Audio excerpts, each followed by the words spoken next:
important yan kasi kahit tama yung computation mo, kahit okay siya sa trial frame, kapag yung frame na napili mo is hindi suitable na for the prescription for the patient, yung fitting is hindi okay, then still may discomfort ng patient. Nagigets po ba? Nakakasunod po ba tayo? Opo, Okay, Doc. important po kasi magnifiers, mau-order mo yan. Kumbaga, walang problema dyan. Pero yung lenses, yung glasses, yan ang responsibility mo as an optometrist, no? That's something that others cannot help you, other professions. Ikaw yan. Kumbaga yan ang iyong responsibility. Okay? So, later this activity, I will ask you to give me yung specific instructions kung anong klaseng frame, anong klaseng lens ang ibibigay natin. So this is for frames, no? So frames pa lang tayo. Okay? How about lenses? So given, halimbawa, ito yung prescription, no? Anong klaseng lens ang ibibigay mo? Kung ikaw halimbawa yung order na sa laboratory, Catherine, Doc, I prefer yung polycarbonate lens. Medyo mas lightweight. And syempre, medyo thin siya. okay, polycarb. Okay, so polycarbonate, okay, sige, gawa tayo ng comparison ha. So imagine this as if mag-dispense tayo sa pasyente, magpe-prescribe na tayo. So let's have a roundtable discussion. Polycarbonate is one choice. Sabi ni Catherine kasi, lightweight. Tama, Catherine, no? Lightweight, ano pa? Lightweight. Medyo mas thickness niya. Mas reduced. Less thickness. Yan, okay. Yan, very good. Oh, ano pa? Meron pang advantage? Why polycarbonate? Sorry. Sige. So far, tama yung sinasabi ni Catherine. Makes sense. So others, you take notes kasi ito yung mga advantages ng polycarbonate. Ano pa? Lightweight, less thickness. Ano pa yung isang advantage? Bakit polycarbonate ang pipiliin natin? Oh, sige, Justin. Strongest. Strongest? Is that right? Ano Or po? durable? Durable pala. Yeah. Okay lang. Durable or impact resistant. Yan yung isa sa mga highlights no why you will choose polycarbonate lenses. All of these are correct. Very good. Now, meron pa bang gusto mag-recommend ng ibang material? Hazel. Doc, Trivex po. Trivex? Okay. Sige, bakit Trivex? Doc, ano po siya? Mas lighter po siya compared sa polycarb.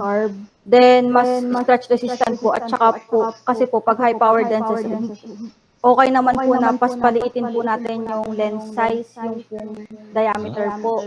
Kasi po, ang problema lang po sa Trivex, pag po mas malaki na po yung lens diameter, mas mataas po yung spherical aberration. Pero hindi naman po siya considered kasi po, pag LV, mas maliit po yung lens diameter na ginagamit po natin para nga po mas lessen po yung spherical aberration po ng spectacles po.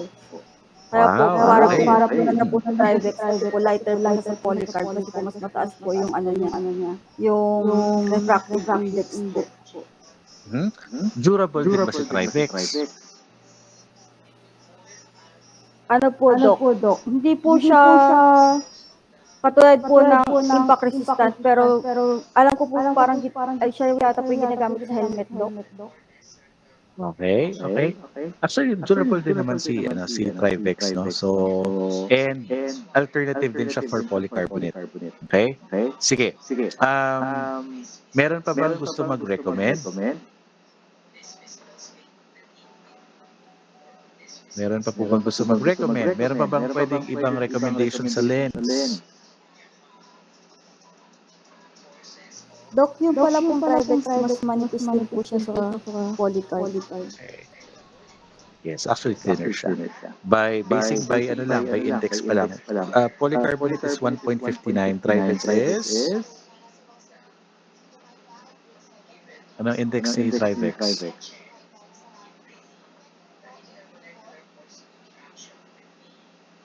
Doc naman, may optics pala to, di ko alam. 1.53 po. 1.53, very good. Yan. So, paano naging manipis, di ba? So, may mga considerations tayo. Dapat sabi natin, ang understanding natin, pag mas mataas ang index, dapat mas manipis. But this one is 1.53. May catch, no? Kasi nga, in most cases, gagamit ka ng smaller diameter lenses. So, at that point, hindi na siya ganun impactful. Kumbaga, may play na doon yung size ng lenses. Okay, so far we have polycarbonate, we have Trivex. Meron pa bang ibang recommendations for lenses?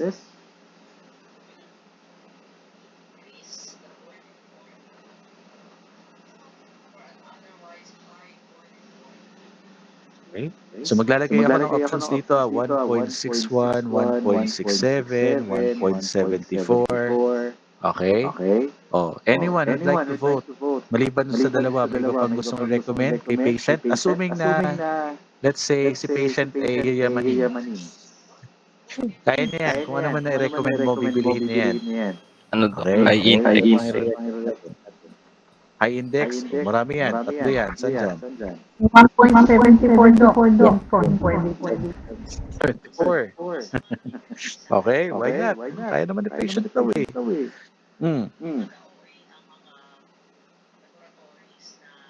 Meron pa?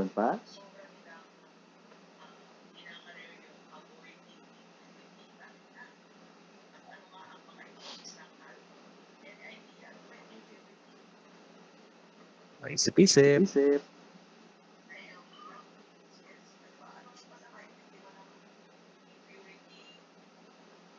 Meron pang gustong i-recommend. After this, we will examine each one of them. Don't worry.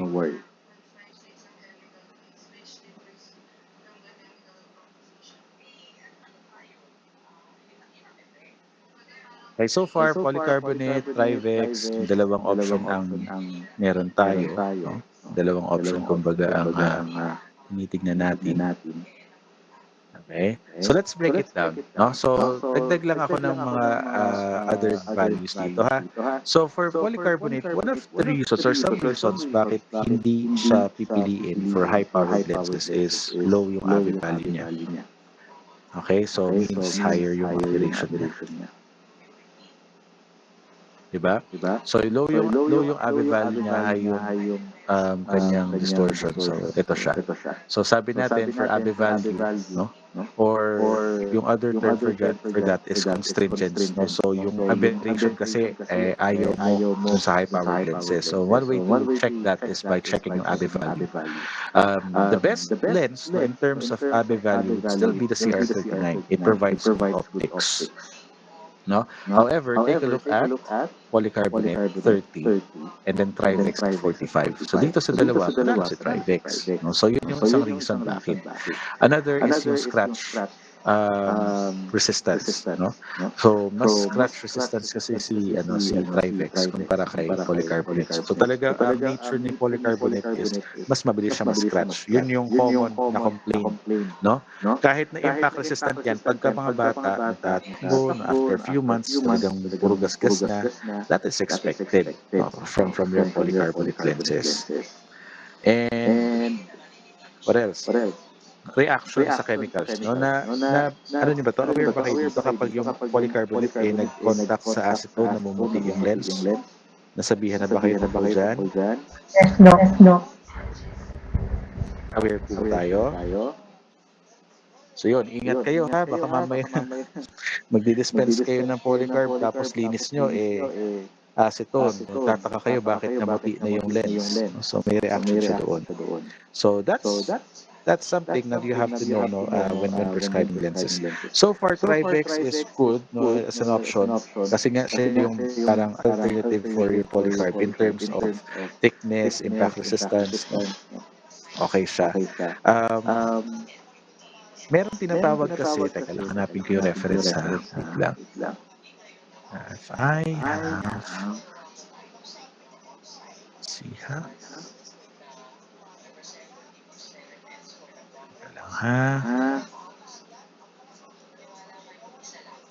Kuha tayo ng reference. There's something that I'd like to share.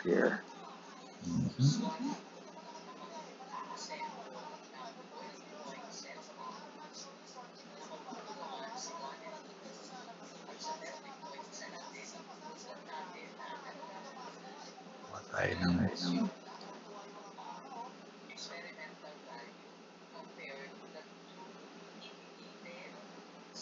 Teka lang guys, give me a minute, wait lang ha.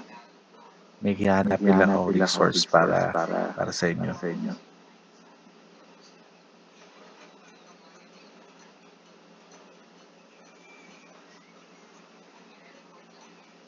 Okay. Now, other things that you need to know about lenses.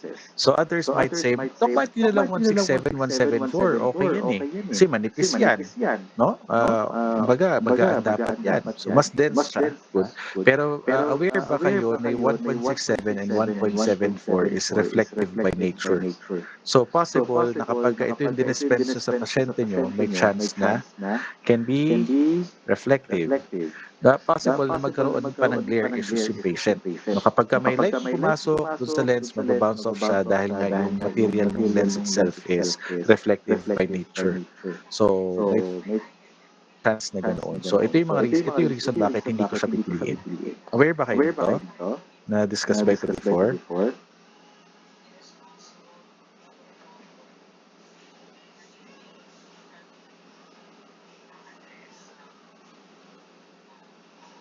Okay. Now, ito is my best practice, no? And you can check references. I can give you some references. Pero in 1.61, no, Trivex is already a good choice. No? So, establish natin yan. Most likely, okay ka na dito. No? Maganda na yan. Maganda choice na yan.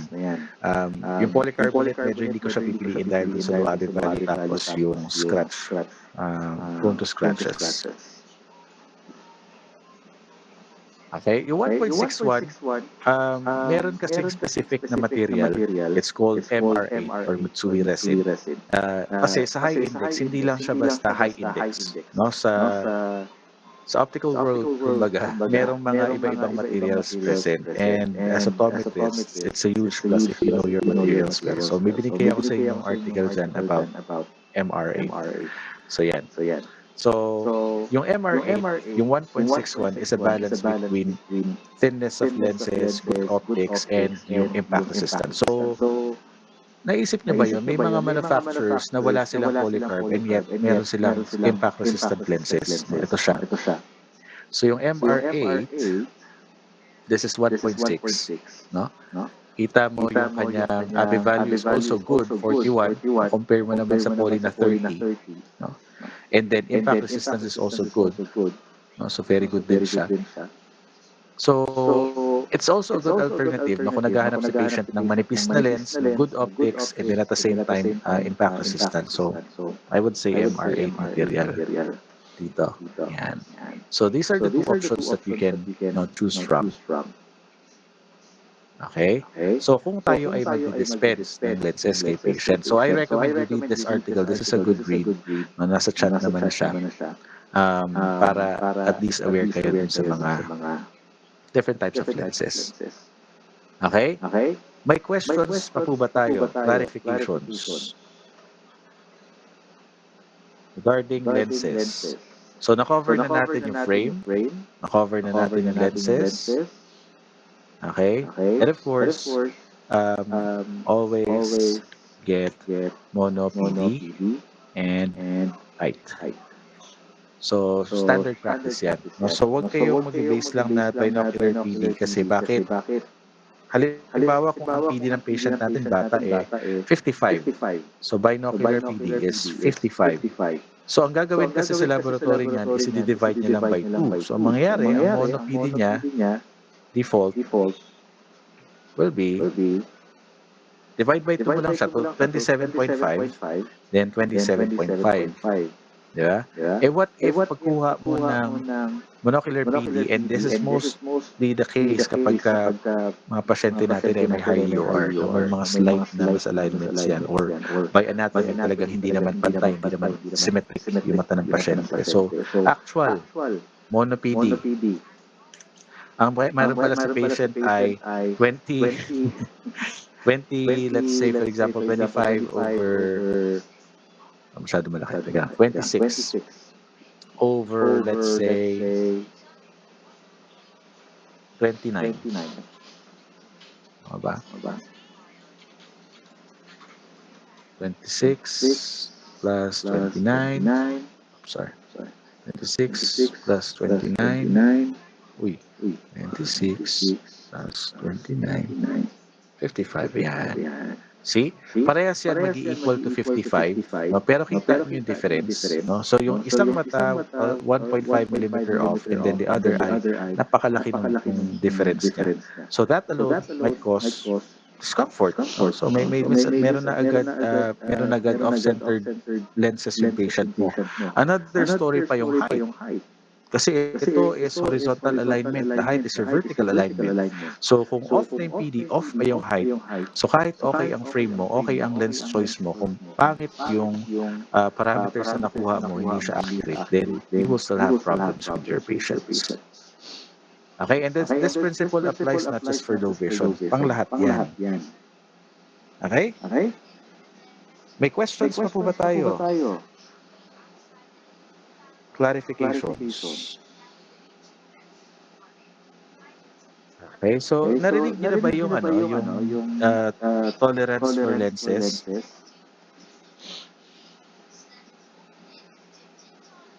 Kailangan natin yung reference sa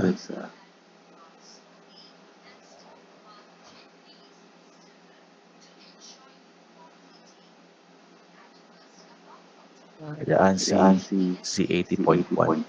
Okay, so itong reference na to, no? So another guide kapag kayo ay bumili ng lenses or especially kapag sa parameters. So make sure na nag-follow siya within the tolerance. So outside yung tolerance kasi, most likely your patients will suffer. Patients will experience discomfort. No, so yan. Yan yung mga kadalasang tools or references na pwede ko maibigay, no, if you will be dispensing glasses for your patients. Okay? May questions po ba tayo? Clarifications?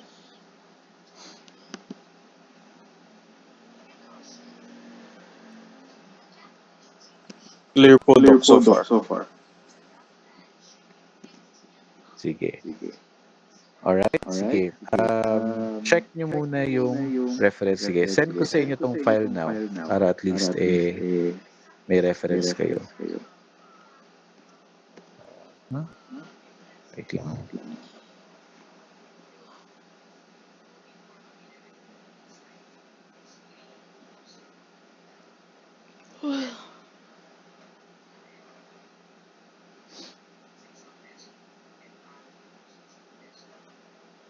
Send ko na lang siya sa group chat para ma-access nyo siya agad. Okay.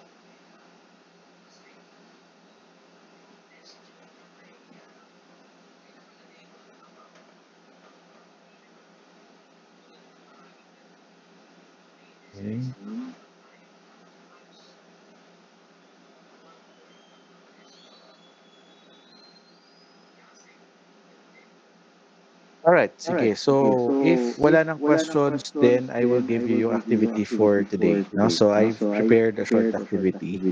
Tapos, you just have to submit that within our schedule. No? So, before 1:30. On or before 1:30. Teka lang ha, just give me a few minutes. Finalize ko lang siya para makapag-start na rin kayo.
Okay, sige.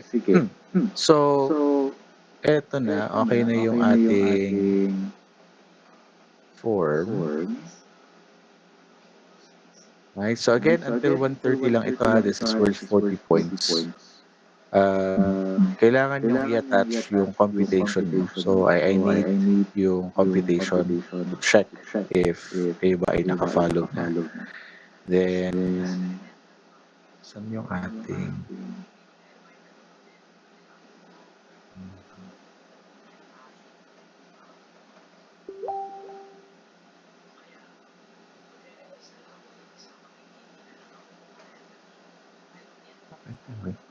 Okay, sige. So, eto na yung link niya. Copy ko dito. Send ko dito sa chat and then sa group messenger din. Alright, so again, you have until 1:30 to complete yung activity. So, dalawang sample cases lang naman yan. But just follow yung format na ginawa natin kanina during our discussion. Okay? So, I need you to provide first yung magnification. Check yung screen ko para clear tayo. Okay, so again, I need you to provide yung magnification.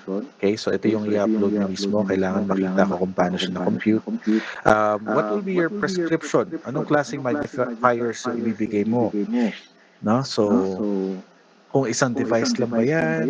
O kung combination ba yan? So, and then lastly, show your computation if in case you will provide combination magnification.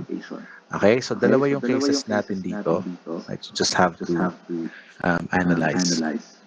Right? May questions po ba tayo? Clarifications before I let you go. So the rest of the class, we'll just have to work on this.